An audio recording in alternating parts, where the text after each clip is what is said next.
Bonjour à vous, ici Laure Zanella du blog laurezanella-coaching.fr. Alors j'ai le plaisir de vous retrouver pour une nouvelle petite vidéo et le thème que j'aimerais aborder avec vous aujourd'hui, c'est celui du sens de la douleur.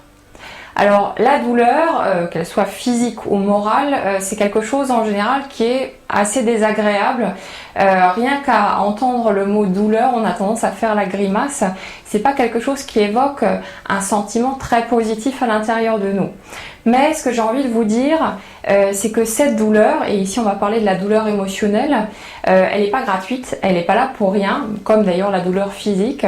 Cette douleur, elle est là pour nous donner une espèce de signal, pour nous envoyer un message, pour nous dire « Eh tiens, regarde, il y a un truc à régler par là-bas ». Alors, c'est pas une punition qui nous tombe dessus parce que voilà, on vivrait quelque chose de foncièrement négatif, ni parce que ce serait une espèce de punition ou quoi que ce soit de ce genre-là, mais c'est quelque part une part de nous qui attire notre attention sur ce qu'on doit encore travailler, ce qu'on doit encore faire évoluer, ce qu'on doit encore régler. Et quand on regarde les choses sous cet angle-là, on peut quelque part transformer l'aspect négatif d'une situation pour en faire quelque chose de positif. Le truc, c'est que quand on vit une difficulté, une épreuve, on aura beau faire des pieds et des mains, sauter sur place ou cogner dans les portes, eh bien l'épreuve, la difficulté, elles seront là de toute façon. On ne peut pas changer les choses, on ne peut pas changer le passé ni les circonstances extérieures à nous. Par contre, on peut changer la façon dont on se relie à ces éléments-là, dont on les perçoit, dont on les vit, et c'est là-dessus que j'ai envie de venir aujourd'hui. Puisque de toute façon, la difficulté que vous traversez, l'épreuve que vous êtes en train de vivre, vous ne pouvez pas les balayer en claquant des doigts, vous ne pouvez pas vous en débarrasser, vous ne pouvez pas les ignorer, les occulter non plus, puisque quoi que vous fassiez, c'est là et c'est comme ça. Eh bien,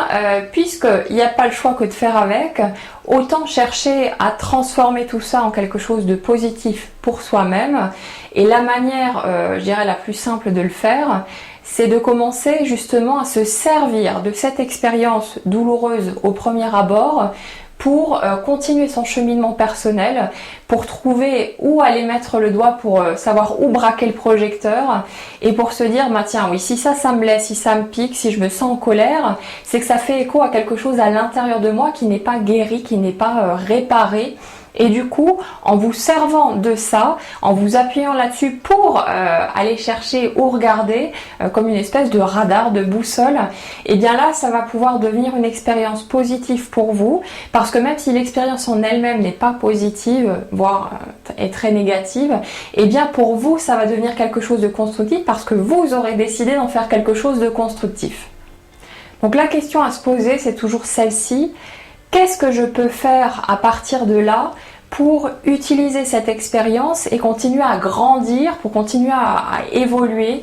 pour continuer à me sentir de mieux en mieux, me défaire de mes barrières, mes croyances limitantes et tout ce qui va avec, et ainsi de suite. En vous posant ce type de questions ou en vous demandant tout simplement comment est-ce que je peux faire à partir de là pour aboutir à un résultat positif pour moi-même, et bien là vous allez pouvoir avancer parce que vous donnez en quelque sorte un message aussi à votre subconscient. Vous lui dites bah, tiens, moi je veux que tu fasses ça pour moi, je te pose une question, on va me chercher les réponses et tout va se mettre en place pour que vous puissiez obtenir ces réponses-là. Tant que vous considérez une situation négative juste pour ce qu'elle est, tant que vous vous arrêtez à la façade en quelque sorte, vous allez continuer à en souffrir, à vivre mal cette expérience, à ressentir peut-être de la frustration, de la colère ou d'autres choses pas très amusantes.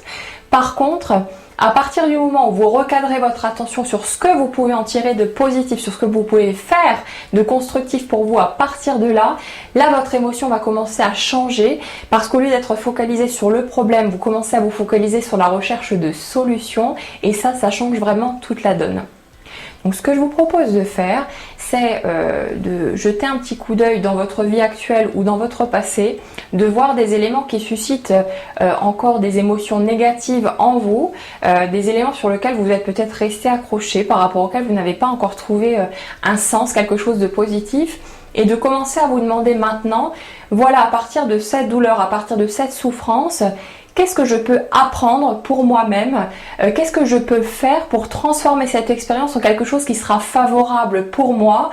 Qu'est-ce que je peux en tirer comme enseignement? Ou qu'est-ce que ça me permet de voir à l'intérieur de moi-même qu'il faut peut-être encore guérir, réparer et ainsi de suite? vous allez voir que ça va changer beaucoup de choses, déjà dans votre perception de cette épreuve, de cette difficulté, et ça va aussi changer la donne pour la suite de votre cheminement, parce que c'est votre façon de penser qui s'oriente différemment, et c'est vraiment très important, et ça apporte beaucoup plus de lumière à tout ce que vous allez vivre. Le truc, c'est que on a tellement l'habitude quelque part de rester focalisé sur les éléments négatifs, de se poser quelque part en victime, on peut le dire comme ça, que du coup on occulte totalement tous les aboutissements positifs qu'il peut y avoir derrière. On a tendance à ne voir que ce truc qui nous est tombé sur la tête,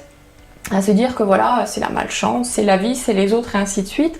Et du coup, on est totalement focalisé, on est totalement obnubilé par ce machin qui nous pose souci, et les solutions, elles sont loin hors de portée, c'est comme si on avait des œillères. Alors, pour renverser ça, il faut commencer à casser cette habitude. Pour casser cette habitude, il faut provoquer un changement, faire autre chose que ce qu'on a l'habitude de faire, et se dire, bah tiens, non, moi j'ai plus envie de me poser en victime, j'ai plus envie de souffrir, de continuer à me sentir mal. Et là du coup on va faire un autre choix conscient et on va dire ok, ce coup-ci j'ai envie de regarder les choses sous un autre angle. Qu'est-ce que je pourrais tirer de positif de tout ça? Qu'est-ce que je pourrais apprendre? Qu'est-ce que ça me permet de voir comme opportunité pour moi-même de continuer à grandir, à évoluer et à être toujours plus proche de qui je suis vraiment? Je vous propose de tenter l'expérience, essayez, testez, expérimentez et voyez ce que ça donne pour vous. Voilà, j'espère que cette petite vidéo vous sera utile, vous aidera à démêler un petit peu plus de nœuds à l'intérieur de vous, à vous sentir toujours un petit peu mieux. Si vous avez aimé cette vidéo, n'hésitez pas à cliquer sur j'aime pour la soutenir et à la partager avec votre entourage à qui ça pourra peut-être être utile aussi. Et moi je vous dis à bientôt par ici ou sur le blog et je vous souhaite une très jolie journée.